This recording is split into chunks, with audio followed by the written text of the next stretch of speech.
And God says, I believe it's in 42:51. Yes, in Surah 42, verse 51, God says that no human being can communicate with God except through three ways: inspiration, or from behind a barrier, or through a messenger, that through whom God spreads certain information. So people will know that this is reliable information, that this is from God. We are people who follow the Quran, the whole Quran, and nothing but the Quran. Therefore, anybody, and this means anybody, who brings any information must conform to the Quran. The whole Quran, nothing but the Quran. And if anyone, and we underline anyone, comes up with any information that is not confirmed by the Quran, we tell him, forget it. We don't accept it. So, the criterion is preaching, confirming existing scripture, the Quran, and nothing else. No innovations. Now we come to the question, is it possible that we receive a messenger from God? If you ask an average Muhammadan, they will tell you Muhammad was the last messenger. But they have no basis for saying this. And the Quran gives us a precedent since Joseph, the prophet Joseph. When he died, the Quran teaches us that the people said, okay, that was the last messenger. We'll never see another messenger after that. So this is a human tendency. And the Muhammadans claim that Muhammad was the last messenger. He's not. In Surah 33, verse 40, God says Muhammad was not the father of any of your men. He was a messenger of God and the final prophet. So here we see a distinction between prophet and messenger. A prophet is one who delivers a scripture, like Jesus, Moses, Muhammad. They are prophets. And we see this clearly in Surah 3, verse 81, where God says that He made a covenant with the prophets that He will give them the scripture and wisdom. So here we have the definition of a prophet. Then God made a covenant with us, with you and me, with every human being. Said then, when a messenger comes to you, confirming existing scripture. So there's the definition of a messenger. When a messenger comes to you, confirming existing scripture, you shall believe in him and support him. And God said, do you make a pledge with me?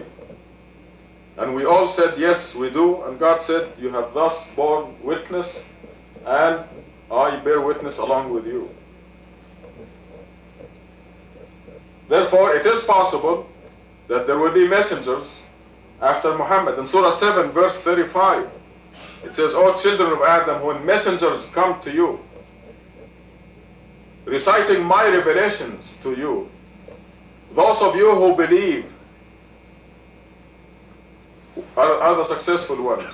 This is Surah 7, verse 35. Obviously, it is for people after the Quran. As a matter of fact, the verse begins by saying, O children of Adam. So as long as there are children of Adam on this earth, this verse is valid. If messengers are coming after Muhammad, what do they look like? What will a messenger look like after Muhammad? Just think of any human being.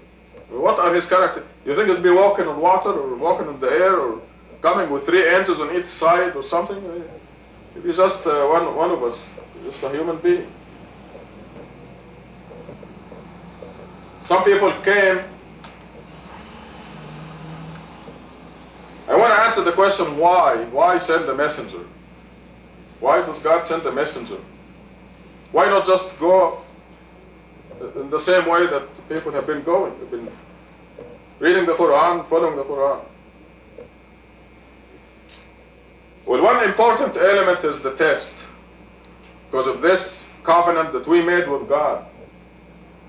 What are we going to do if a messenger of God comes and says, worship God alone and forget about the human beings, Muhammad, Jesus, Moses, or anybody? You must devote yourself totally to God alone. one who will preach the Quran, God's proven scriptures. What are we going to do? Are we going to scoff at him? Are we going to help him morally? Are we going to rally around him? What are we going to do? A test. Another test is the test of ego. If the Quran repeats, they said, oh, he just wants to be better than we are. He wants to be a leader. And this is emphasized throughout the Quran. You're going to find some verses in here. And there's, in Surah 17, verse 94, it says, what prevented many people from believing was that they said, you mean God sent a human being to be a messenger?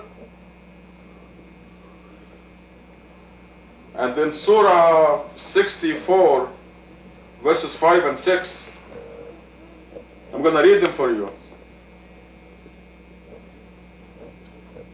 Did you not receive the news of those who disbelieved in the past? They suffered the consequences of their decision and deserved painful retribution. Why? This is because their messengers went to them with clear revelations, but they said, quote, human beings to guide us. Thus they disbelieved and turned away. God does not need them. So it's a tremendous test to accept somebody who says he's a messenger of God. There's an ego here. We're required to kill the ego.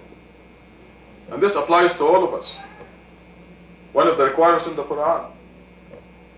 The egotistic person will resent anything like this and will be deprived. And God says in the Quran, I will divert from my revelations those who are arrogant. سأصرف عن آياتي الذين يتكبرون في الأرض. I will send them away. God will actively send them away. So this is something that we have to kill, the ego.